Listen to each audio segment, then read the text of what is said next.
स्वागत। मैं हूं शैलेश। कोरोना का संकट एक दूसरे दौर में प्रवेश कर रहा है भारत में।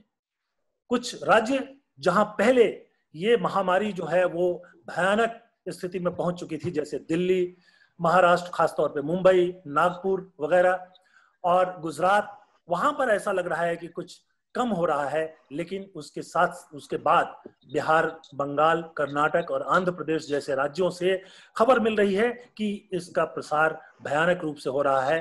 बल्कि ये माना जा रहा है कि ये सामुदायिक प्रसार जो है, कम्युनिटी स्प्रेड या कम्युनिटी इन्फेक्शन जो है वो शुरू हो गया है। कई तरह के सवाल लोगों के मन में है और मेरे मन में भी है। एक सवाल कई बार हमारे दर्शक जो हैं वो पूछते रहते हैं, हमारे वेबसाइट पर जो संदेश भेजते हैं उसमें भेजते रहते हैं, और आजकल ये बहुत पूछा जा रहा है कि जो एसिम्प्टोमेटिक हैं उनसे बीमारी किसी और को लग सकती है या नहीं। अब इसमें दो तरह के वर्जन हमारे सामने हैं। एक तरफ तो ये है कि कुछ पहले WHO ने ये कहा कि ये जो एसिम्प्टोमेटिक है उनसे ये बीमारी फैल सकती है, यानी दूसरे लोगों को भी ये बीमारी दे सकते हैं। दूसरी तरफ अब जो आया है शोध, और जो हांगकांग से, खासतौर सिंगापुर से, माफ कीजिएगा, सिंगापुर से जो कुछ रिपोर्ट्स आई हैं उसके आधार पर कह रहे हैं कि एसिम्प्टोमेटिक से ये नहीं फैलता है। तो हम जानना चाहते हैं कि वास्तविकता क्या है, क्या स्थिति है। डॉक्टर अशोक जैनर, पहला सवाल आपसे ही मैं पूछता हूं कि क्या एसिम्प्टोमेटिक जो हैं, यानी ऐसे रोगी जिनमें कोई लक्षण नहीं है कोरोना के, वो कोरोना को दूसरे रोगियों तक फैला सकते हैं या नहीं फैला सकते? शैलेश जी, इसमें 80% लोग एसिम्प्टोमेटिक होते हैं। ये तो दुनिया भर में इसको एक्सेप्ट कर लिया गया। जो एसिम्प्टोमेटिक होते हैं उनके अंदर वायरस इतना पावरफुल नहीं होता और उसका जो फैलने की क्षमता है, दूसरे को इन्फेक्ट करने की क्षमता भी बहुत कम होती है। लेकिन ऐसा एब्सोल्युटली नहीं है कि एसिम्प्टोमेटिक दूसरे को इन्फेक्ट नहीं कर सकते। ये अभी एसिम्प्टोमेटिक की दूसरे को इन्फेक्ट करने की क्षमता कम है। अगर कोई बच्चा एसिम्प्टोमेटिक है और उसके साथ में एक एल्डरली आदमी रहता है, वो एल्डरली को इन्फेक्ट कर देगा, ऐसे बहुत एविडेंस है। या कोई इम्यूनो कम्प्रोमाइज्ड मरीज है, वहां पे कैंसर का मरीज है, कीमोथेरेपी का मरीज है और एसिम्प्टोमेटिक पेशेंट उसके साथ में है, वो उसको इन्फेक्ट कर देगा। लेकिन जो सिम्प्टोमेटिक इन्फेक्ट करते हैं दूसरे को, उनकी पावर भी ज्यादा होती है और उनका इन्फेक्शन की सीवियरिटी भी ज्यादा होती है। तो आप इसको ये समझे कि एसिम्प्टोमेटिक के दूसरे को इन्फेक्ट करने की क्षमता बहुत कम होती है, लेकिन होती है, क्षमता होती है। और इस समय बिहार में जो है वो कोरोना का संक्रमण बहुत तेजी से बढ़ रहा है। बहुत ज्यादा लोग जो है उससे संक्रमित हो रहे हैं। कम्युनिटी स्प्रेड कोई भी सरकार स्वीकार करने के लिए तैयार नहीं है, लेकिन ऐसा लगता है कि बिहार में तो हो ही गया है। डॉक्टर शर्मा, क्या अनुभव है आपका? क्या वहां पर आप के सामने कुछ ऐसे केसेस आए जिसमें एसिम्प्टोमेटिक से फैलता हुआ दिखाई देता हो, या ऐसा लग रहा है कि एसिम्प्टोमेटिक जो है वो ज्यादा फैलाव नहीं कर रहे हैं? नहीं, देखिए, जब शुरुआत में कोविड का समय था उस समय बातें होती थी कि ये ज़्यादा फैलता है। लेकिन अभी जो हमारे प्रीवियस स्पीकर ने कहा आपको, ये 9वें दिन या 10वें दिन के बाद से इनकी जो मारक क्षमता होती है, यानी स्प्रेड करने की क्षमता होती है, वो कम हो जाती है। और ज़्यादातर असिम्प्टोमेटिक केसेस में पेनिट्रेशन वायरसेस का कम होता है। ऐसे वायरसेस के बहुत सारे प्रकार हैं, लेकिन यही प्रतिरोधक क्षमता कम होने के बावजूद, जैसा उन्होंने कहा, एल्डरली इंडिविजुअल्स में जिनकी किडनी डिजीज हो, हार्ट डिजीज हो, या जिनको क्रॉनिक ब्रोंकियल आजमा है, COPDs है, या अदर इम्यूनो कॉम्प्रोमाइज स्टेट है, कैंसर का इलाज चल रहा हो, स्टेरॉइड्स पे लॉन्ग टर्म या हेवी डोजेज में हो, इन सारे लोगों में वही वायरस ज्यादा बुरी तरह प्रकट हो सकता है। इसलिए ऐसा नहीं माना जा सकता है कि ये एसिम्प्टोमेटिक केस वाहक नहीं होंगे। लिमिटेशंस इसमें है जरूर, लेकिन ऐसा एवरेज देखा गया है कि हर 20 रोगियों में करीब करीब 60 से 70 रोगी ऐसे हो सकते हैं जो अनडिटेक्टेड है। दिक्कत है कि ये जो एसिम्प्टोमेटिक केस हैं, ये जो स्प्रेड कर रहे हैं, ये भी लगभग एसिम्प्टोमेटिक 70-80% में चल रहा है। तो आप एग्जैक्टली जान नहीं सकते हैं कि इनकी पेनिट्रेशन कैपेसिटी किसमें क्या है। जब तक यूनिवर्सल टेस्टिंग हम ना करें तब तक हम ये नहीं कह सकते हैं कि सारे लोगों की बात हो गई। जहां तक आपने कम्युनिटी स्प्रेड की बात कही, मेरा यह आकलन है, सरकार माने या न माने, लक्षणों के आधार पर और बाकी जो प्रेजेंटेशन है इनके आधार पर मेरी यह गणना है, मेरा यह आकलन है कि कम्युनिटी स्प्रेड तो हो ही रहा है। अभी मान लें या एक महीने में मान लें, आपको मानना तो होगा कि कम्युनिटी स्प्रेड चल रहा है। आप पकड़ नहीं पा रहे हैं क्योंकि वे ऑफ प्रेजेंटेशन बिल्कुल अलग अलग हुए हैं। प्रेजेंटेशन के लक्षणों में काफी बदलाव आ गया है। जो मार्च महीने में जिस तरह के आते थे, अभी उनमें देखा गया है कि अब हमारे मरीज जरूरी नहीं है कि बुखार और खांसी और सांस फूलना लेकर ही आए। अब हमारे मरीज डायरिया लेकर आ रहे हैं, न्यूरोलॉजिकल कॉम्प्लिकेशंस लेकर आ रहे हैं, और उनमें सिर्फ शक के आधार पर हम लोग टेस्ट करते हैं और पॉजिटिव रिपोर्ट्स देख रहे हैं। बार में मेरा बहुत ही महत्वपूर्ण है। और एक बार जरा कोलकाता की तरफ चलते हैं, बहुत कम खबरें वहां से भी निकल कर आ पा रही है। डॉक्टर अजितेश, क्या स्थिति है वहां भी जो है, सरकार माने या ना माने, केसेस तो बढ़ रहा है।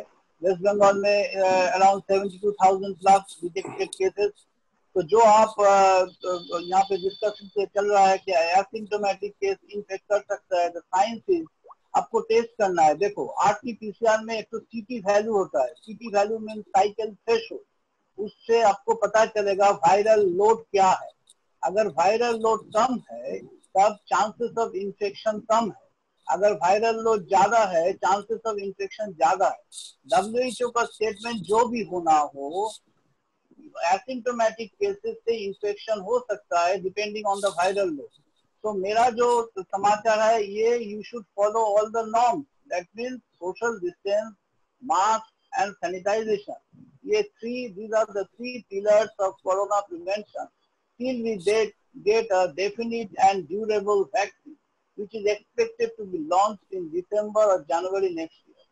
तो मेरा जो कहना है, आपको मास्क यूज करना ही है। एसिम्प्टोमेटिक केसेस ज्यादा है तो you have to do community testing. वो तो नहीं हो रहा है। वेस्ट बंगाल में अभी शुरू हुआ है antigen test. Community testing is must, and you can see in UK they have managed to control the disease by doing community testing. By doing community testing, you can come to know which one is transmissible. So you can keep those patients quarantined and you can reduce the number of cases. वो कम कर सकता है। So total you have to follow a very definite strategy. आपको strategy ठीक करना है। ये बहुत महत्वपूर्ण बात की आपने। और टेस्टिंग का जो है वो बिहार, बंगाल और दूसरे जो जिन राज्यों की हमने चर्चा की, वहाँ एक बड़ी समस्या है और उसके चलते भी ये स्प्रेड बहुत ज्यादा हो रहा है। हम उस पर फिर आएंगे। लेकिन डॉक्टर सुधीर रावल, मैं यहाँ एक रिपोर्ट देख रहा हूँ और इस रिपोर्ट में ये रिपोर्ट जो है ये है डॉक्टर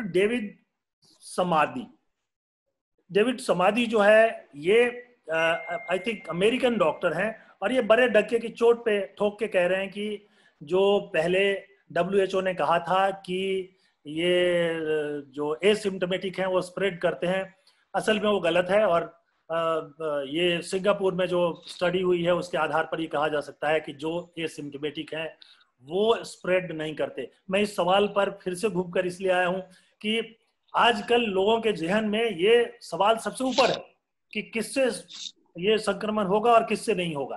तो ये जो कई लोग कर रहे हैं और ये एक प्रमुख चैनल उनको प्रसारित कर रहा था, क्या लगता है आपको, क्या स्थिति वास्तविकता? आई थिंक प्रमुख चैनल जो है वो फॉक्स टीवी होगा। And I know David Samadhi is urooncologist like me. He is trained in Memorial Sloan Kettering with one of my friend Badrinath Koneti, and we keep meeting in many meetings when I go to US. And I don't know what evidence he has to say that asymptomatic is now are not spreading the virus. I don't believe him. First is this is plain simple word that I don't believe him. There's definite potential for spreading of virus to the elderly and immunocompromised patients by asymptomatic patients. WHO came first that asymptomatic spread नहीं करता है, फिर वो दोबारा आए कि asymptomatic spread करता है. I came, one of my friend is in Germany and he actually has a friend who is virologist, and he told me that this virus is perfect virus for pandemic, because when he goes into the person, it takes around 1 week to become symptomatic. When you can detect or may not be, it may go asymptomatically, as you know, the patient may not be having symptom. And during that period, that person can infect so many people. So this is the ideal property of a virus which can cause pandemic. And I will not believe on David Samadhi on this. बहुत महत्वपूर्ण।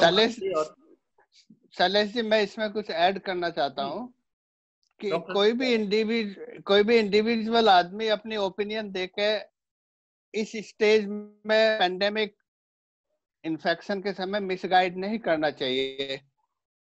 ये हमको कहने के लिए कि ये infect नहीं करता है सिम्टोमेटिक, पहले हमको इसके ऊपर सिस्टमेटिक रिसर्च करनी चाहिए, उस रिसर्च को साइंटिफिक जर्नल में पब्लिश करना चाहिए, फिर उसको वैलिडेट करना चाहिए, तब हम कह सकते हैं। एसिम्टोमेटिक डेफिनेटली इन्फेक्ट करता है, लेकिन लो इंटेंसिटी से। That's the crux.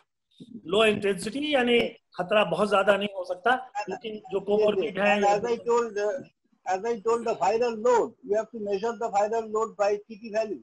You have to talk science, and science is very important, and asymptomatic can spread. So that is a definite thing. You can't change the statement. You have to do the community test, RT-PCR, see the CT value, see the viral load, and then you can say that this patient is having a low viral load and all fine. Another point I want to add, the virus can remain up to 41 days in the body.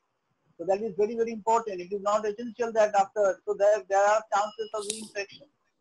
So that is also important. And also remember, the RT-PCR cannot detect or differentiate between a live virus or a dead virus. You will get many cases after recovery, the report is still getting positive. So now the recommendation is we are not depending on the reports. We are depending on the clinical signs and symptoms. So that is very important, because many patients come to me for office joining. If you have a positive report, the office will just deny. So that is one of the very basic practical issues I am facing. So the thing is that you just deny the report. See the patient, not the report. See the patient well-being. If the patient is fine, the parameters are okay, jolly well patient can join. That means 10 days and 7 days, 17 days is the total dictum. 7 days at home, 10 days and in the quarantine. Fine. The job is done. जाहिर सी बात है, doctor Ajitesh आप ठीक कह रहे हैं। Doctor Rawal, आप कुछ कहना चाहते हैं? Actually, we have made a protocol for the patients who have got infected, and they actually got detected when we planned surgery on them, and we find that they are asymptomatic but they are positive. So we have made a protocol on these patients when to take for surgery. And what we are doing, we are calling the patient after 10 days. If the patient's COVID is negative, he goes for surgery. If it is positive, we do antibody test. If antibodies are there, he goes for surgery. He may be COVID positive, but then antibodies are there, he will go for surgery. If suppose there is no antibody, then we do CT chest.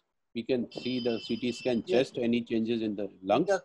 And there are changes in the lungs are there, then we probably avoid. Otherwise, if they are negative, then if CT chest is normal, then he goes for surgery. This is how we are managing. That is great. बिल्कुल सही कहा आपने।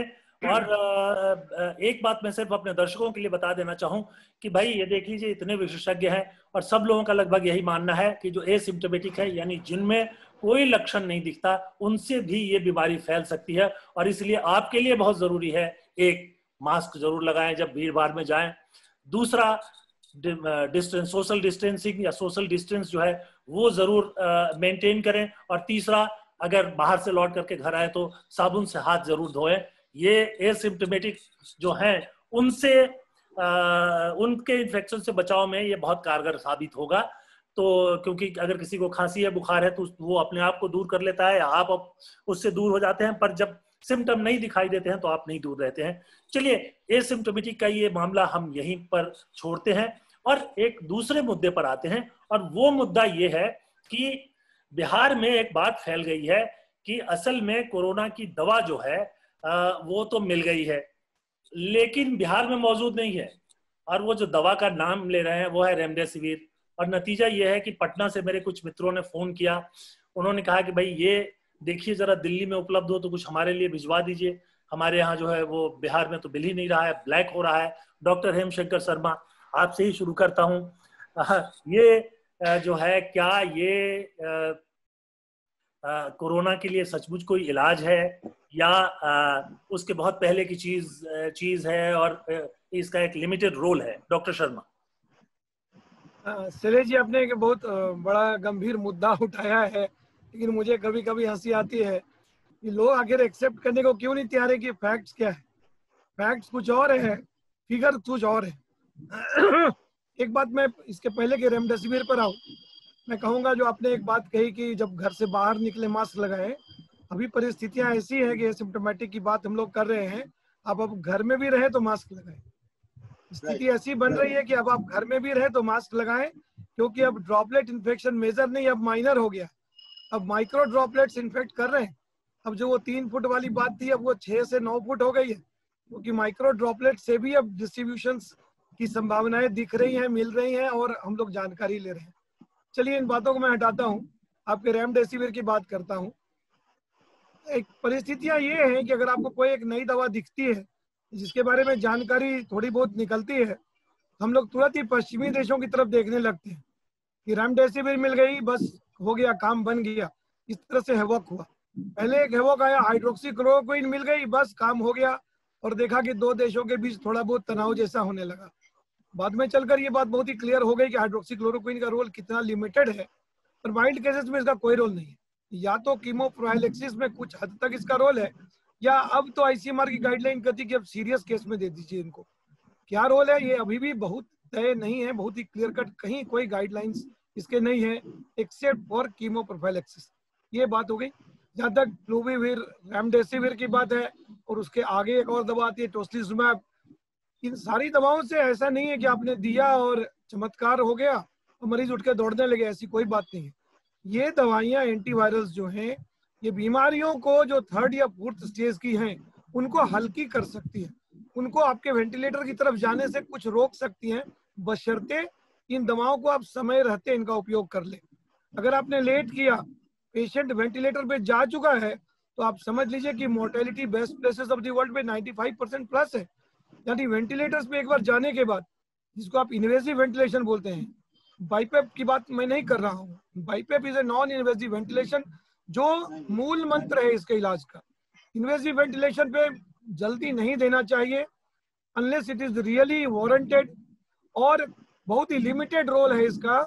Total overall percentage में 1 to 2% में ही आपको invasive ventilation करना होगा, जिसके खतरनाक संबंध दोनों रिजल्ट्स होते हैं। दोनों ही प्रकार के प्रॉब्लम्स इनमें है कि आप वेंटिलेटर पे जब डालेंगे तो नुकसान ज्यादा है, फायदा कम है। इनके पहले के स्टेज में अगर आप स्टेज 3 तक रेमडेसिविर या फ्लूविविर का इस्तेमाल करते हो, या अगर एविडेंसेस ऑफ साइटोकाइन स्टॉर्म आपको मिलते हैं, very high level of increase of CRP, very high level of IL-6, तो आप टोस्टिजुमैब का इस्तेमाल कर सकते हैं। ये सारी दवाइयां ही समय रहते दी जानी चाहिए, यानी कि शुरुआत माइल्ड नहीं, मॉडरेट केसेस में इनको देने से हमें ज्यादा फायदा दिखता है। लेकिन परिस्थितियां बिल्कुल विपरीत चलती है। लोग हमारे पास बहुत, अब देखा है मैंने कि आते ही लेट है। वो आते तब है जब उनकी ऑक्सीजन कंसंट्रेशन 60-70% होने लगती है, 80 के डेफिनेटली नीचे आती है। और इधर हाल फिलहाल के पिछले समझ लीजिए आप 15 जून के बाद से परिस्थितियां जो बदली हैं, 20 जून के बाद से ज्यादातर केसेस हम लोग जो देख रहे हैं वो लेट आ रहे हैं। इसलिए रेमडेसिविर देने से भी बहुत ज्यादा फायदा हमें नहीं दिखाई पड़ता है कि अगर हम बहुत लेट हो गए, रेमडेसिविर का एडवांटेजेस उतना नहीं है। मेरे बाकी मित्र सुधीर रावल जी बताएंगे और अजितेश जी बताएंगे कि कुछ और बातें क्या, यूएस वाले हमारे मित्र बताएंगे वो ज्यादा यूके यूएस में यूज हुआ, कितना फायदा हुआ, ये आप देख लीजिए। लेकिन अभी भी वही बात याद रखिए जो आपने पहले कहा, social distancing, masking, proper protection, ये सब चीजें बहुत ही इंपॉर्टेंट है। और अर्ली रिपोर्टिंग बहुत बहुत बहुत इंपॉर्टेंट है मेरे हिसाब से। Over to you. Early reporting बहुत इंपॉर्टेंट है। डॉक्टर अशोक जैनर, आप कुछ कहना चाहते थे? हमारे यहाँ तो मैं सिर्फ ये कह सकता हूँ कि जो बहुत सारे लोग हैं बिहार में, खासतौर पे वहां से आ रहा है कि ऐसा लग रहा है कि जैसे वो तो चमत्कार मिल गया है, और वहां से लोग फोन करते हैं कि ये दवा जरा उपलब्ध हो तो खरीद के भिजवा दीजिए। और डॉक्टर को जाकर कहते हैं, खुद ही कहते हैं कि ये जरा लिखिए हमको और ये जरा हमको लगा दीजिए। शैलेश जी, हमारे देश में पहले उनको डराओ और फिर अंधविश्वास फैलाओ और फिर सारी दिशा जो है ट्रीटमेंट की और इलाज की बदल दो। रेमडेसिविर या दूसरी एंटीवायरल जो टैबलेट्स है, ये किसी दूसरे वायरस के लिए डिस्कवर की गई पहले, इसमें ये ट्राई करी गई। पहले 5 दिन वायरस मल्टीप्लाई करता है, उस समय ये मल्टीप्लाई को स्लो कर सकते हैं थोड़ा सा।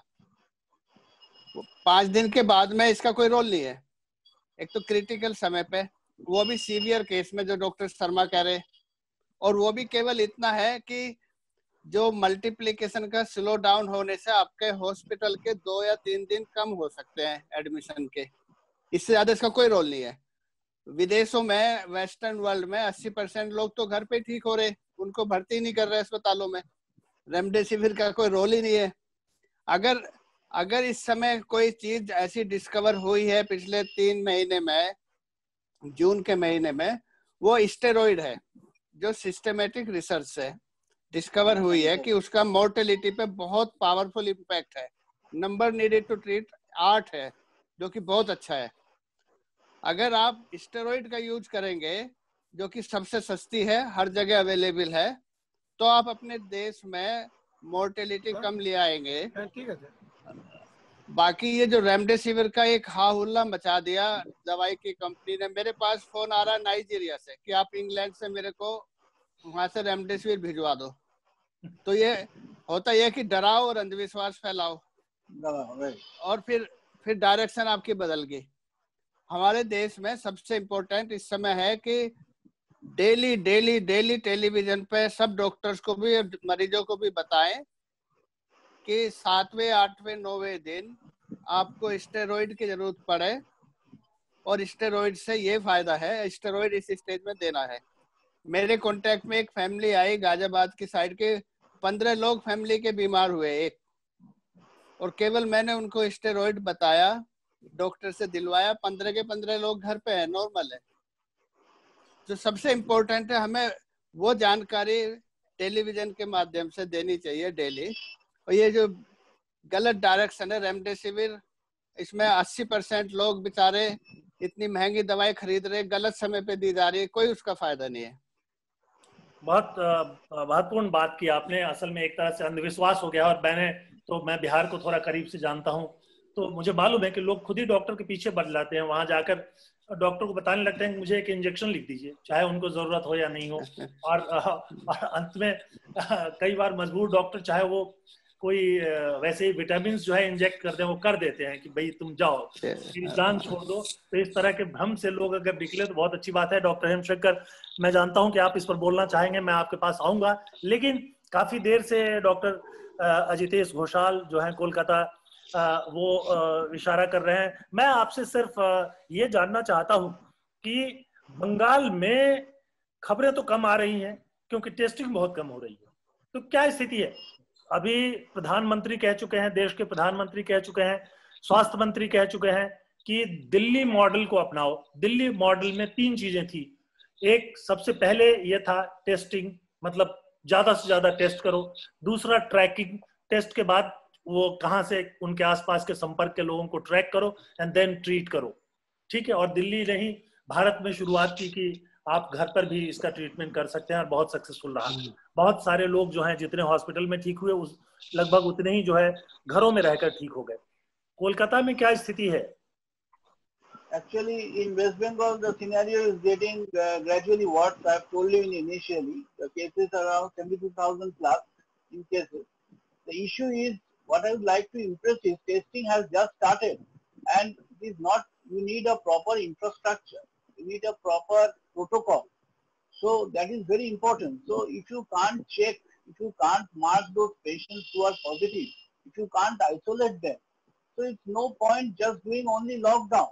Only lockdown can't help to reduce the number of cases. This is very, very important. Now they have started the antigen test, but I would like to impress you that antigen tests have lots of fallacies. If an antigen test can also be false positive, false negative. The issue is, these are there are lots of technical issues regarding tests. But first of all, this community testing has just started and it will take further time to evaluate the entire containment areas who are positive, and then the tracking and then the cluster tracing. So there is a systematized approach which is not seen here. And you can understand we need a structured, organized health protocol system. This is the first thing. Second point I'd like to add on, as other doctors told, we are all talking about the remdesivir and all, but we should also know the hazards of this drug. These are making commercials and everything, and people are jumping like anything for those injections because this is called Googlepathy. You know what is Googlepathy? People see in Google, see remdesivir and influencing the physicians to do it. The issue is remdesivir can cause increase in blood pressure, can derange the lipid profile. And another drug you are not discussing, that is tocilizumab. Tocilizumab is causing liver failure and other renal issues. So these are very, very toxic drugs and these should be properly utilized. You see, that in UK there is a structured protocol. You can't use randomly remdesivir to patients. Here what happens is there is no monitoring which patients you will give. There is a strict protocol. If the saturation falls below 92, if the HRCT is positive, if the patient is deteriorating, then okay, fine, you can use. But that doesn't mean that you are using randomly and all. I'll hide one important case in Fortis, Mumbai. The patient called me up and they were planning to give tocilizumab. IL-6 was high. I told no, everything. You don't give anything. And fortunately, what happened the next day, IL-6 was monitored, it was down and no tocilizumab was needed. So what I want to impress is, we physicians need to be honest and reasonable. Okay, that is the only thing. Issue is, you cannot use these drugs randomly. In India, vaccines, many unnecessary drugs are being commercialized. जाहिर सी बात है doctor Hitesh, मैं फिर आपके पास आऊंगा और आपके पास जाहिर सी बात है बहुत सी जानकारी है जो आप अभी देना चाहेंगे, हम फिर आपके पास आएंगे। और इस बीच मैं एक बार फिर डॉक्टर सुधीर रावल के सामने एक ऐसा सवाल रख रहा हूं जो मीडिया में बहुत चर्चा में है और राजनीति में भी बहुत चर्चा में है, पता नहीं इलाज में कितनी चर्चा में है, दैट इज HCQ, हाइड्रोक्लोरोक्विन। अभी मैं देख रहा था कि एक अमेरिकी डॉक्टर ने कुछ और डॉक्टरों को जमा किया और उन्होंने सब लोगों के सामने कहा कि मैंने 350 या कितने रोगियों को सिर्फ HCQ दे करके ठीक कर दिया है और इससे बेहतर कोई दवा ही नहीं। और जाहिर सी बात है कि इसके पहले अमेरिकी राष्ट्रपति जो है डोनाल्ड ट्रंप बोल चुके थे, फिर हुआ कि ये इफेक्टिव है, ये नहीं इफेक्टिव है। बहरहाल मैं एक छोटी सी टिप्पणी आपसे ये चाहता हूं कि क्या स्थिति है HCQ की, कुछ है इसमें कोई दम की ऐसी हवा में है सब? नहीं, देखिए इस पे हमेशा से बड़ी कंट्रोवर्सी रही है और रादर बीच में तो ये हुआ कि ये मेडिकल जो कंपनी है उनकी तरफ से रेमडेसिविर को पुश करा गया। Even Anthony Fauci, he also got a bad name because he said HCQ doesn't work. Then even WHO said that HCQ doesn't work. Then ICMR came that it works and they showed the data, and there are many papers which may not be of very good quality. They are in favor of HCQ and there are other papers which are against HCQ. For us in India, this actually is like chemoprophylaxis, as Dr. Sharma has said.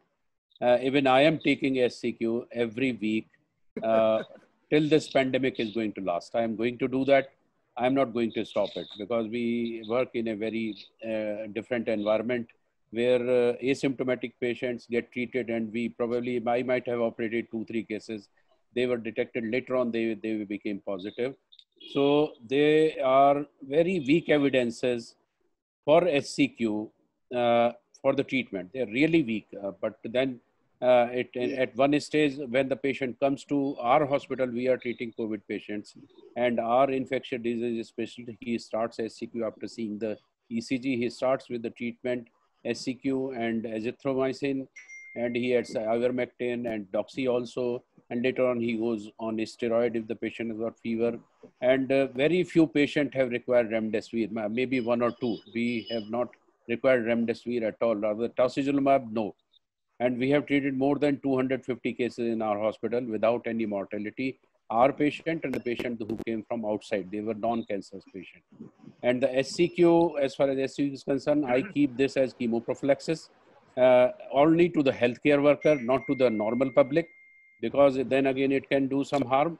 And otherwise, in the patient, if it's coming in the beginning of the treatment, you can use it, but there are no hardcore evidences for this drug.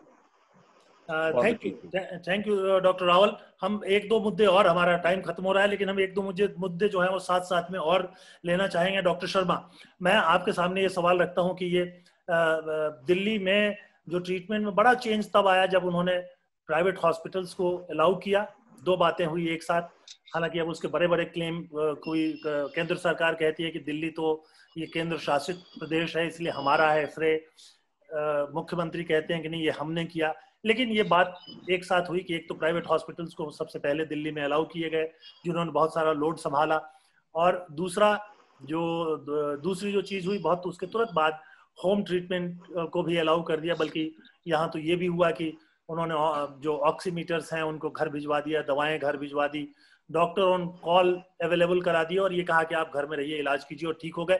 और सबसे बड़ी बात ये है कि जिन्होंने घर में रहकर इलाज कराया या किया, उनमें से एक भी पेशेंट की मौत नहीं, कोई रिपोर्ट नहीं है कि उनमें से किसी की भी मौत हुई हो। तो जाहिर सी बात है कि ये बड़ी उपलब्धि है। बिहार में अब स्थिति बहुत नाजुक है। मैंने सुना है कि वहाँ पटना वगैरह से खबरें आ रही हैं कि वहाँ तो हॉस्पिटल में जगह नहीं मिल रही है। और तो ये जो होम के लिए बिहार ने भी अलाउ कर दिया है, लेकिन जो बिहार में जिस तरह से हेल्थ को लेकर के पहले से ही लोगों के बीच एक भ्रम की स्थिति बनी रहती है, उसमें ये कितना कारगर हो रहा है, क्या स्थिति है? चलिए जी, दो बातें हैं। आपने बहुत दिल्ली की तारीफ की। दिल्ली में कुछ लगता है ज्यादा पढ़े लिखे लोग रहते हैं और बिहार में कुछ थोड़ा कम पढ़े लिखे हैं। बात ऐसी नहीं है। अगर आपको मैं सिर्फ एक फिगर दूं कि दिल्ली में जो भी लोग रहते हैं उनके टोटल पॉजिटिव केसेस जो हुए वो 1,28,000 के आसपास केस हुए अभी पॉजिटिव केसेस में। बिहार में कुल केस पॉजिटिव है 54,200।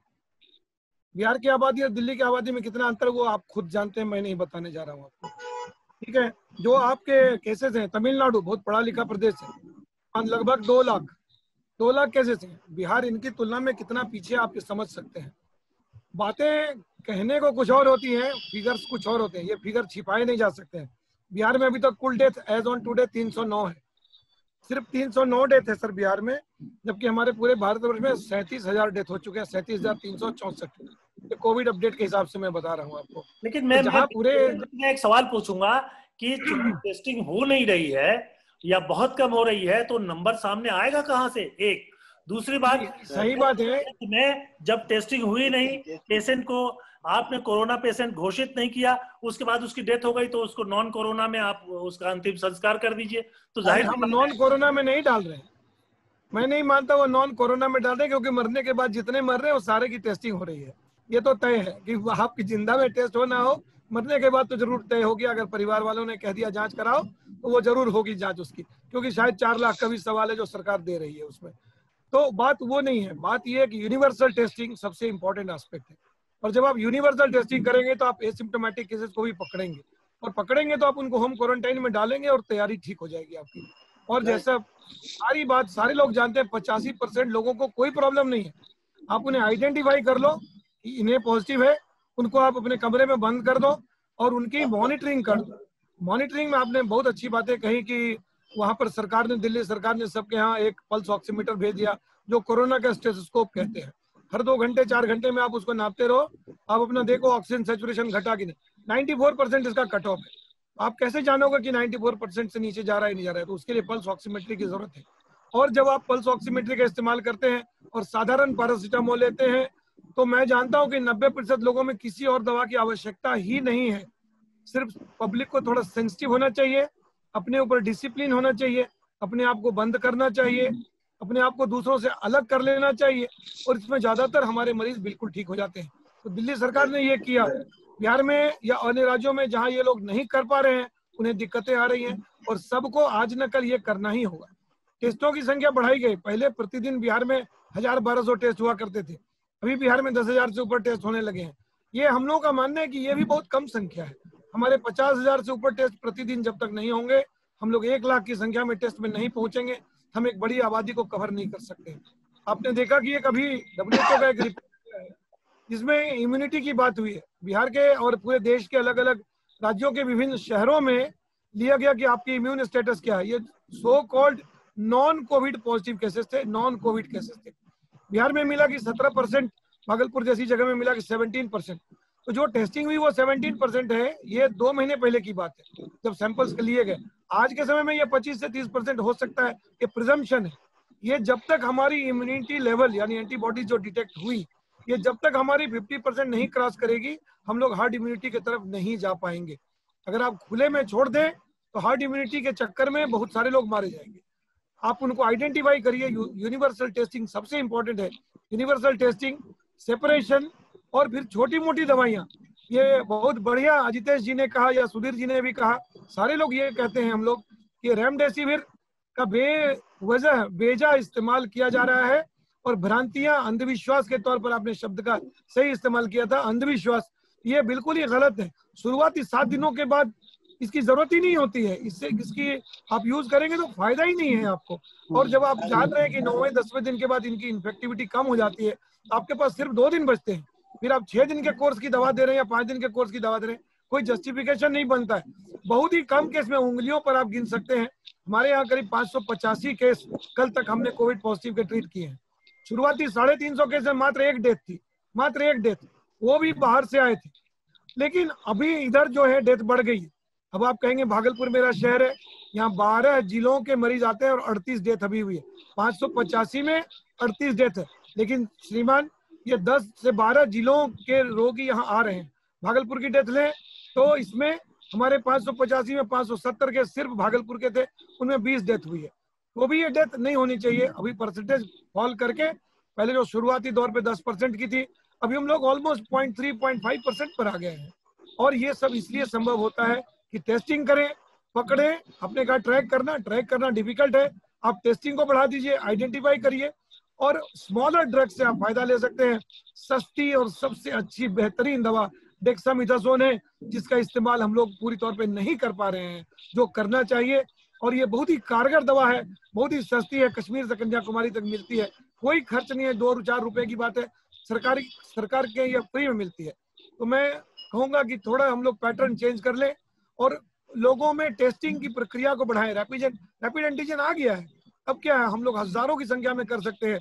15 से 30 मिनट में रिपोर्ट आती है। पूरे प्रोसेस को करने में, भीड़ जमा करके करने में 2-3-4 घंटे में आप बहुतों की जांच कर सकते हैं। तो ये अगर हम लोग प्रक्रिया अपनाएं तो पूरे देश, हमारा दिल्ली पैटर्न कहिए या जो पैटर्न कहिए, लेकिन तरीका एक ही है, आप इन्हें पकड़ो, जांच करो, देखो, इलाज कर दो। छोटे इलाज से आपका काम चल जाएगा, लोगों की मृत्यु दर बहुत ही कम हो जाएगी। यही मेरा आकलन है। Thank you doctor Sharma. और हमारे प्रोग्राम का आखिरी दौर भी आ गया है, लेकिन एक एक सवाल मैं आप सब लोगों से जरूर पूछूंगा। ये भी सवाल हमारे दर्शकों ने ही हमारे पास भेजा है, जो मैसेज भेजते हैं उसमें बार बार पूछते रहते हैं कि 2 चीजें, कि क्या कोरोना का दूसरा दौर भी आएगा। बहुत सारी रिपोर्ट छपती रहती है और मेनली ब्रिटेन से और अमेरिका से वो रिपोर्ट्स आ रही हैं, जिसमें ये बार बार कहा जाता है कि एक दूसरा दौर आएगा, जहां पर खत्म हो रहा है वहां भी, जैसे दिल्ली, महाराष्ट्र जहां कम हो रहा है, वो फिर दूसरा दौर, और उसके लिए समय भी निश्चित कर दिया है लोगों ने, वो है नवंबर-दिसंबर, और ये कहते हैं कि इससे भयानक दौर होगा। डॉक्टर जैनर, सबसे पहले आप। सबसे पहले मैं डॉक्टर शर्मा ने बहुत ही इम्पोर्टेंट बात कही कि हमारे पास सबसे इम्पोर्टेंट चीज जो है वो स्टेरॉइड डेक्सामेथासोन, जिसका यूज नहीं हो रहा, जो मोर्टेलिटी कम कर सकती है। ये मैसेज बार बार दिया जाना चाहिए। ये डॉक्टर शर्मा का जो मैसेज है, ये बहुत ही इम्पोर्टेंट मैसेज है इंडिया के लिए, जिसको कि गवर्नमेंट को, पब्लिक को एक्सेप्ट करना चाहिए। पहला। सेकंड, जो आप कह रहे हैं दूसरा वेव आएगा, ये आएगा, इसमें 2 राय नहीं है। क्योंकि जैसे ही हम लॉकडाउन हटाते हैं, ह्यूमन साइकोलॉजी है कि वो ओवर लिबरलाइज हो जाते हैं। इंग्लैंड में देखा कि सारे सी साइड पे, बीच पे इतनी पब्लिक इकट्ठी होगी, रेस्टोरेंट में 100 लोग एक साथ जा रहे हैं, तो एकदम से उनको जो फ्रीडम की जो जरूरत थी इतने दिनों से, वो ओवर लिबरलाइज। लेकिन जो दूसरा पीक आएगा उसमें हमारे पास पहली नॉलेज के आधार पे हमारे पास जो थर्मामीटर्स है, सेंसिटिविटीज है, हम उसको पहले से कैप्चर कर लेते हैं। जैसे यूके में बहुत थोड़ा से केस बढ़े, लेस्टर में, वहां पे हमने कंट्रोल कर लिया। 2 हफ्ते बाद हमारे नॉर्थ पार्ट ऑफ यूके में बढ़ेंगे, पहले हमने एंटिसिपेट कर लिया। तो उसको हमारे पास जो सोशल मेजर्स हैं उससे कंट्रोल कर लेते हैं। ये कहना डिफिकल्ट है कि अब के वाले से पहला अगले वाला खतरनाक होगा। केवल लोग इसलिए इसको कह रहे हैं कि नवंबर दिसंबर के आसपास दूसरे फ्लू वायरस भी आ जाते हैं, उससे उसको वो जोड़ के देख रहे हैं। लेकिन ऐसा मुझे नहीं लगता। सबसे इम्पोर्टेंट बात जो निकल के ये आ रही है कि टी सेल, जिस पे हमने कभी ध्यान नहीं दिया अब तक, जो T cell cell mediated immunity है, इसमें वो एक रे ऑफ होप ऐसा निकल के आ रहा है कि बहुत पावरफुल प्रोटेक्शन है। एंटीबॉडी 3 महीने बाद बहुत नीचे आ जाती है, लेकिन उनमें दोबारा से इन्फेक्शन नहीं हो रहा। तो जो है टी सेल वाला जो नई डिस्कवरी आ रही है निकल के, उससे हमको लगता है कि जो हमारी वैक्सीन जिसमें टी सेल बढ़ेगी, वो हमारे लिए बहुत बहुत बहुत एक तरीके से सोचो कि गिफ्ट है, भगवान की तरफ से बहुत बड़ी गिफ्ट मिलने वाली है। तो डरने की बात नहीं है, नवंबर दिसंबर में इतना डरने की बात नहीं है। बहुत बहुत बहुत एक सुकून देने वाली बात आपने की कि नवंबर दिसंबर में डरने की बात नहीं है। डॉक्टर रावल, अभी जो डॉक्टर हेमशंकर शर्मा कह रहे थे बहुत महत्वपूर्ण, और मैं बहुत सारे एपिडेमियोलॉजिस्ट जो हैं बहुत पहले से कह रहे थे कि मुझे याद है डॉक्टर जेपी मुलील जो सीएमसी क्रिश्चियन मेडिकल कॉलेज के प्रिंसिपल थे और कई एपिडेमियोलॉजिस्ट रहे हैं, भारत सरकार में भी रहे हैं। मैंने उनका इंटरव्यू किया तो उन्होंने अप्रैल मिड में या उस समय ही उन्होंने कहा था कि इस बीमारी को बिल्कुल गलत तरह से टेकअप किया जा रहा है और हर्ड इम्यूनिटी के अलावा कोई रास्ता नहीं है। तो अच्छी बात यह हो कि 60 साल से ऊपर के लोगों के लिए लॉकडाउन कर दो, जो कोमोर्बिड है उनके लिए लॉकडाउन कर दो, और जो जहां से बहुत ज्यादा संक्रमण हो सकता है जैसे सिनेमा घर हो सकते हैं या ट्रेन हो सकता है, उनको लॉकडाउन कर दो और बाकी यंग फोर्स को अपना काम करने दो एंड टेल देम कि वो फाइट करें कोरोना से। और वो इन्फेक्ट होते हैं तो होने दो, वो इन्फेक्ट होंगे और हर्ड इम्यूनिटी को पाने में जो है वो मदद करेंगे। अब जाकर मुझे लग रहा है कि बाकी सारे लोग भी हर्ड इम्यूनिटी को ही मानने लगे हैं। जो सेकेंड दौर की बात कर रहा है वो भी एक तरह से यही कह रहा है कि शायद वो 50-60% का लेवल जब पहुंचेगा तो होगा। क्या लगता है कि क्या अब हमारे पास हर्ड इम्यूनिटी जो है वही एक सबसे बेहतर विकल्प है? देखिए ऐसा है, अगर आप पेंडेमिक की हिस्ट्री देखें जो 1918 में आई थी, उसमें भी 3 पीक आए थे, first peak, second and third peak. But उस वक्त हमें कोई नॉलेज नहीं थी, ये भी नहीं मालूम था ये वायरस है या बैक्टीरिया है, एंड फाइनली वो मिराकुलसली डिसअपियर हो गई, खत्म हो गई। And the reason probably was that herd immunity, और there was no one, you know, एक हर्ड इम्यूनिटी कंसेप्ट ये है कि 50 to 60% अगर इन्फेक्ट हो जाते हैं तो रेस्ट ऑफ द 30% और 30-35% they will not get infected because virus becomes dead in them. So they become immune, they have antibody, they can't spread to others. So that's the concept of herd immunity, and which is very valid concept. And if you see the data from Delhi, as on 30th June, 23% people had the antibodies in them. And in Mumbai, it is different. There is 53% in slums and 18% in the posh area where the antibodies have been found. So we are probably heading for that. Now, if you talk about the second wave, which you are saying, that which Ashok has already explained, if you feel that second wave is because of the mutation of virus, that's very bad. That's actually can kill anyone. There was actually concept in 1918 that the third wave, when it occurred, and when any person in that third wave, any person who suffered, he died. We don't know that what was the reason, whether it was mutation or it was the, you know, the other reason. We really don't know about that pandemic. Only that that virus was decoded, his genome was coded late in late 90s by, you know, a virologist from New York. And they got the tissue from a patient who died in Alaska in that pandemic, because the Alaska is area where you can find the tissue where the viral load was high and it preserved for that so many years. So that was very small knowledge of that pandemic. Now we have there a lot of technology has improved, and you can see that the spike protein of this virus is very stable. You can see the strains of virus, but you don't see the mutations so far. And which is one thing which is already I have told and Ashok has told, that there is no single, we do not have any hardcore evidence of second infection so far. We are not having like, there is epidemic of second infections, that one area got infected in China, now it is again getting, so that thing has not come so far. So most probably the herd immunity will work, and the virus, before that probably if we get the vaccine, we hopefully will be lucky to have vaccine also, which will increase our antibody and T cell, then we probably will get control, we will be able to get control on this pandemic soon. जाहिर सी बात है कि ये एक बहुत अच्छी खबर है कि हम बेहतर दिनों की तरफ बढ़ रहे हैं, और जो भी हो इसका आने वाले कुछ दिनों में 3, 4, 5, 6 महीनों में या लगभग उसके आसपास जो हम उम्मीद कर सकते हैं कि एक तरह से ये बीमारी हमारा पिंड छोड़ देगी। तो ज्यादा चिंता की जरूरत नहीं है। 6 महीने घर में रह चुके हैं, 6 महीने और रह ले सकते हैं। लेकिन डॉक्टर अजितेश, आप ये बताइए कि कोलकाता में तो मैं सुन रहा हूँ कि बहुत बुरा हाल है, ये 6 महीने निकालना भी उनके लिए बहुत मुश्किल है। वहां पर तो लोग बाग बता रहे हैं कि वहां भी हॉस्पिटल में एडमिशन जैसे पटना में नहीं हो रहे हैं, वहां भी एडमिशन नहीं मिल रहे हैं और भागे भागे फिर रहे हैं। टेस्टिंग तो बहुत ही कम हो रही है। तो ये जो है सरकार वहां कुछ कर रही है, मतलब 6 महीने बचाने का भी कुछ उपाय है या फिर वैसे ही छोड़ दिया है? देखिए, practical problem what we are facing issue is home quarantine can be done in most patients, but the problem is who will monitor.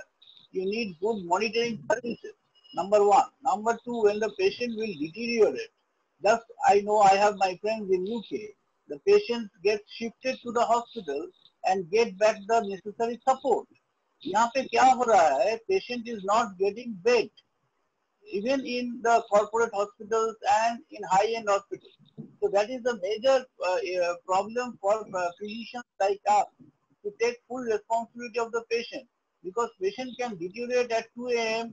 in the morning, and it will be impossible for you to shift the patient to the necessary tertiary care where the adequate management can be done. This is my first relevant practical problem which I am facing. Second point, I would like to highlight recent data on vaccine, which you people are, this is a very recent data because I attended an international webinar on vaccine. Thing is that the Oxford Chadot vaccine, you have to take 2 doses, 28 days apart. This is the first thing. Second point is, what is the TB, the threshold value of the vaccine, that they are unable to determine. That will determine the efficacy of the vaccine. Third point, more important, is when the vaccine comes, just like Ebola virus, this virus can mutate from COVID-19 to COVID-20, and the vaccine may not work. So this is a very important message and a very modern data which I am sharing to you. Fourth is, most vaccines are given intramuscular route. There is only one vaccine, oral COVID vaccine, which is in phase 1, which I didn't know. The thing is that vaccine, okay, fine, it's coming. We all know that the Oxford vaccine is giving T cells and all that, very fine. But what is the efficacy? What is the durability of the vaccine? As per the antibody level, the research which was made in Nature, it showed that the antibody sustainability is only for 3 months. So the point is, how long will be protected with corona with the vaccine? And there is no magic drug. जाहिर बात है doctor Ajitesh, मैं बीच में आपको टोकना चाहूंगा, हमारे पास समय बहुत कम बचा है, इसलिए टोकना चाहूंगा। और जो हमारे कई प्रमुख एपिडेमियोलॉजिस्ट जो मैं बात करता हूं, वो कहते हैं वैक्सीन आता रहेगा, आएगा तो आ जाएगा, उसके पहले भारत में हर्ड इम्यूनिटी तो आ ही जाएगी। चलिए देखते हैं कि इस वैक्सीन और हर्ड इम्यूनिटी के बीच की जो लड़ाई है वो कितनी दूर तक चलती है और कौन इसको जीतता है। तो ये एक महत्वपूर्ण बात, एक महत्वपूर्ण सवाल जो है वो रह जाएगा।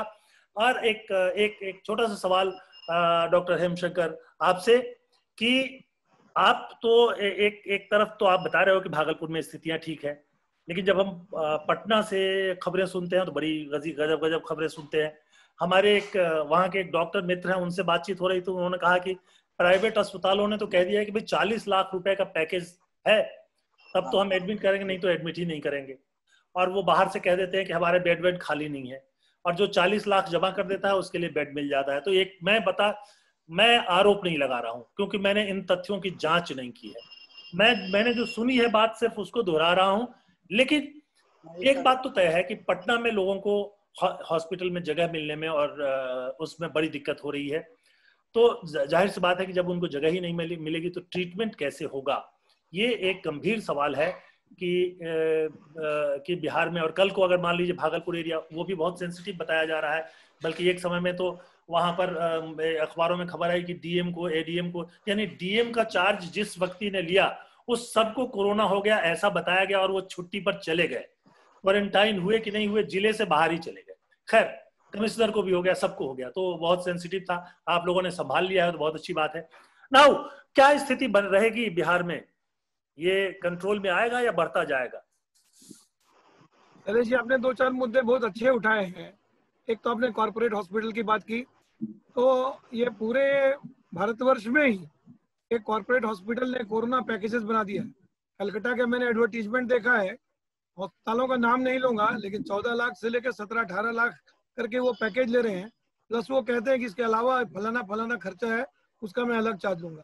आपने सही कहा कि 40 लाख, 25 लाख, 30 लाख, आप समझिए कि कोई गरीब आदमी अगर पीड़ित होता है तो कहाँ जाएगा। दूसरी बात, मैंने एक बिल देखा था, चेन्नई के किसी अस्पताल का बिल था, नाम नहीं बताऊंगा, उसकी कॉपी मेरे पास है, व्हाट्सएप पे आजकल सब कुछ मिलता है। तो उस अस्पताल का बिल था 13.5 लाख रुपए के आसपास का, और उसमें नीचे में लिखा हुआ था कि दवाइयों का कॉस्ट 375 रुपए। आप इमेजिन करिए, दवाइयों का कॉस्ट 375 रुपए, बाकी उनके की PPE kit 2000 kits for 120 person, तो उसके हिसाब से वो आप उनका दाम जोड़ा। बात सही है, पीपीई किट मिलता है, महंगा है, एक किट 2000 रुपए का आता है। लेकिन हमारे अस्पताल जैसे छोटा अस्पताल है भागलपुर मेडिकल कॉलेज, हमारे पास 15,000 पीपीई किट पड़े हुए हैं। बिहार सरकार ने कोई कमी नहीं दी है इनकी। लोगों में पता नहीं आस्था क्यों नहीं जग रही है कि लोग प्राइवेट हॉस्पिटल की तरफ जा रहे हैं। ये सही बात है कि मरीजों की संख्या बढ़ रही है। आपने डीएम की चर्चा की, डीएम साहब आज की मीटिंग में, मैं कॉलेज की मीटिंग में आज था कि कैसे कोरोना कंट्रोल में और क्या चेंजेस करूंगा। 2.5 घंटे तक डीएम साहब आज खुद हम लोग के साथ मीटिंग में बैठे थे, और वो सिर्फ तारीफ ही कर रहे थे कि हमको आप लोगों ने ठीक कर दिया। वहां मैं क्यों गया मैं पता नहीं, आपने क्यों भेजा। मैंने कहा 2 बातें होती है, एक तो व्यक्ति महत्वपूर्ण होता है कि अगर किसी अच्छे पद का व्यक्ति है और जिले में कलेक्टर से बड़ा कोई नहीं है, उसको हम लोग को सोचना पड़ता है, या अगर दिखा कहीं कोविड निमोनिया है जिसका पार्ट था उसमें, तो उसके लिए भेजना पड़ता है। वो बातें अलग होती हैं। लेकिन मैंने आपको पहले भी कहा कि अगर इच्छा शक्ति हो चिकित्सकों में भी, और लोगों में ये भाव हो कि वो हमारे पास ये रहे कि नहीं ये डॉक्टर ठीक कर देंगे, और वो समय से आ जाएं, 2-4 दिनों के अंदर ही आ जाएं, और हमें देखने दें कि ये कोविड है या नहीं। मेरे पास एंटीजन टेस्ट है, एंटीजन टेस्ट 3 से 4 दिन में बिल्कुल पॉजिटिव मिल जाता है। हमें आरटीपीसीआर भी मिलता है, आरटीपीसीआर भी हमारे मेडिकल कॉलेजेस में अच्छे खासे होते हैं। 350-400 टेस्ट किट पर डे हो रहे हैं हमारे यहाँ, इसलिए अब दिक्कतें नहीं है। बिहार को वैसा आकलन मत करिए, बिहार में बहुत सारी चीजों में बदलाव आया है। हमारे प्रधान सचिव बदल गए हैं, और ये पहले प्रधान सचिव हैं जिन्होंने ज्वाइन किया, और 3 दिन के अंदर तीनों मेडिकल कॉलेज में, पटना में Nalanda medical college, AIIMS Patna और लेकर, और उसका भागलपुर, ये तुरंत उड़कर चले आए और घुस गए, और उन्होंने पूरी व्यवस्था देखी, और मुझे लगता है कि वो संतुष्ट होकर यहाँ से गए होंगे। ये बातें यही है, मैं हमेशा कहूंगा जल्दी देखें, ज्यादा टेस्टिंग करें, तुरंत इलाज करें। बहुत ही सस्ता अच्छा इलाज निवारण में है, और बड़ी दवाइयों के पीछे नाहक न भागे। कॉर्पोरेट हॉस्पिटल से ज्यादा सरकार दे सकती है, और लोगों को सिर्फ इच्छा शक्ति होनी चाहिए। हमारे पास पटना में भी बहुत सारे मैदान है, गांधी मैदान है, सुना है कि सरकार 5000 बेड का अस्पताल बना सकती है। बिल्कुल, आप मदद लीजिए ना, आप डिफेंस सर्विसेज की मदद लीजिए। 5000 बेड का अस्पताल वो 15 दिन में खड़ा कर देंगे। मदद लेने की बात है, मिलजुल कर आगे बढ़ने की बात है। जिस समाज में बाढ़ के समय में लाखों लोग को खाना खिलाया जाता है, यहाँ पर चंद 10-20 हजार या 50,000 लोगों का इलाज नहीं हो सकता है? बिल्कुल हो सकता है, और इच्छा शक्ति की कमी नहीं है। यार सरकार का मैं साथ दूंगा इसमें, और ये नहीं समझे कि मैं सरकारी अस्पताल में काम करता हूँ इसलिए बोल रहा हूँ। ये मेरा आकलन है, लोगों का जो भ्रम है, अंधविश्वास है, उसको तोड़ना चाहिए। और इस चीज को बड़े पैमाने पर फैलाना चाहिए। और वो सिर्फ आप ही लोग, प्रेस, इलेक्ट्रॉनिक मीडिया ही मदद कर सकती है कि हम लोग कितनी छोटी छोटी बातों से आगे बढ़ सकते हैं और छोटे तरीके के छोटे तबके पर इलाज करके हम लोग कोरोना पर बहुत हद तक विजय पा सकते हैं। आपने फिर पुनः रिसर्जेंस की बात की, रिसर्जेंस आएगा ही, जो परिस्थितियां हैं, आपने सुना कि इंग्लैंड में कैसे लोग बीच में घूमने लगे, अभी नहीं 2 महीने में वो झेलेंगे इसको, और हम लोग भी इसको झेलेंगे इसी तरह से। जो आपने बताया एंटीबॉडीज, रजितेश जी ने कहा 3 महीने से 4 महीने रहती है, स्पाइक प्रोटीन्स की एंटीबॉडी कुछ ज्यादा दिनों तक रहेगी, लेकिन इतने म्यूटेशंस हैं कि पता नहीं अगला ना जाने किस बेस में बाबा मिल जाए भगवान रे। ये कोरोना भगवान जो है कब रूप बदलेगा, किस तरह पकड़ेगा, ना बहुत ही मुश्किल है। तैयारी रहनी चाहिए, ढीला नहीं पड़ना चाहिए, और लोगों को जानिए, देखिए, पकड़िए, सिर्फ वैक्सीन के बूते मत बैठे रहिए। ये वैक्सीन आएगी तो क्या होगी, कैसी होगी, किसको मिलेगी, नहीं मिलेगी, बहुत ही मुश्किल है ये कहना।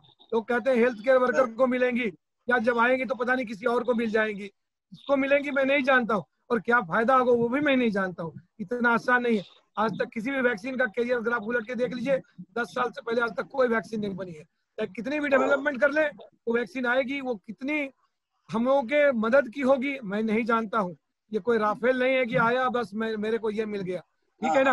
लेकिन मनाते हैं, अच्छी बातें हैं, इसी पर चले, और मुझे लगता है कि हर व्यक्ति मेरी बात मानेगा। जितनी जल्द से जल्द और ज्यादा से ज्यादा लोगों तक हम लोग अपनी बात आप ही लोगों के माध्यम से पहुंचाएं, शायद इसका बेनिफिट्स सबको होगा। हमें हम लोग लड़ाई लड़ रहे हैं, इस लड़ाई में जनता हमारा साथ दे, पूरी तौर पर साथ चले, तो हम लोग शायद इस पर विजय पाने में काफी हद तक कामयाब होंगे। भरोसा करिए भारतीय चिकित्सकों पर, भारतीय चिकित्सा समाज पर आप भरोसा करिए और आगे आइए। चिकित्सकों ने बहुत बड़ा बलिदान दिया है। सिर्फ बिहार में करीब 50-55 लोग जा रहे हैं। आपने देखा है हमारे यहाँ 13-14 व्यक्ति पीड़ित हो गए। छोटी छोटी जगहों में हमारे हेल्थ केयर वर्कर गिर रहे हैं, जा रहे हैं, मर रहे हैं, लेकिन करना क्या है, लड़ाई में तो भी हम आपके साथ खड़े हैं, और जहां तक आगे हम लोग बढ़ेंगे साथ चलेंगे। बहुत बहुत धन्यवाद। Thank you doctor Sharma. और इस बातचीत को हमें यहीं खत्म करना पड़ेगा। बहुत महत्वपूर्ण बातचीत हुई, और इस बातचीत में हमारे साथ शामिल थे इंग्लैंड से डॉक्टर अशोक जैनर, कोलकाता से डॉक्टर अजितेश घोषाल, दिल्ली से राजीव गांधी कैंसर इंस्टीट्यूट के डायरेक्टर डॉक्टर सुधीर रावल, और भागलपुर मेडिकल कॉलेज, मैं उसका पूरा नाम फिर से भूल गया हूं, उसके associate professor doctor Hemshankar Sharma. इन चारों, आप चारों चिकित्सा महाविद्यालय अभी बने रहे। मैं 3-4 बातें अपने दर्शकों को बताना चाहता हूं, और वो बातें ये है कि देखिए भाई, ये कोरोना का संकट अभी खत्म नहीं हुआ है, तो ये जो 3 बातें इन सब डॉक्टरों ने बताई है उनको आप मान करके चलिए, उस पर आप ध्यान देते रहिए। और वो बातें ये हैं कि आप जो है मास्क जरूर लगाइए, और उसके बाद जब कभी बाहर जाए तो लोगों के साथ सोशल डिस्टेंस बना के 6 फीट 8 फीट की दूरी पर रखें, और उसके साथ घर आकर के हाथ जो है सैनिटाइज करें या धोएं जरूर, यानी अभी सावधानी बरतते रहना पड़ेगा। कोरोना वैक्सीन की बात है, 15 अगस्त तक भारत वाला तो नहीं ही आ रहा है, लेकिन रसिया ने घोषित कर दी है शायद उनका आ जाए। देखते हैं कि उसके ट्रायल पर क्या होगा, लेकिन उसके पहले ही लग रहा है कि हर्ड इम्यूनिटी की तरफ हम बढ़ जाएंगे। तो doctor Jenner, doctor Ghoshal, doctor Rawal और डॉक्टर शर्मा, आप सभी लोगों को बहुत बहुत धन्यवाद। मैं इस प्रोग्राम को यहीं खत्म करता हूं, और इसमें भाग लेने के लिए आप लोगों को बहुत बहुत धन्यवाद। और दर्शकों, आप हमारे इस प्रोग्राम को फेसबुक पर, यूट्यूब पर और ट्विटर पर, उसके अलावा जितने सोशल मीडिया है सभी जगहों पर देख सकते हैं। आप हमारे इस प्रोग्राम से सदस्यता अभियान के माध्यम से जुड़ भी सकते हैं। आज इस प्रोग्राम में बस इतना ही। बहुत बहुत धन्यवाद, नमस्कार। सत्य हिंदी के और वीडियोस को देखने के लिए हमारे YouTube चैनल को सब्सक्राइब करें, और सीधे नोटिफिकेशन पाने के लिए बेल आइकन दबाएं।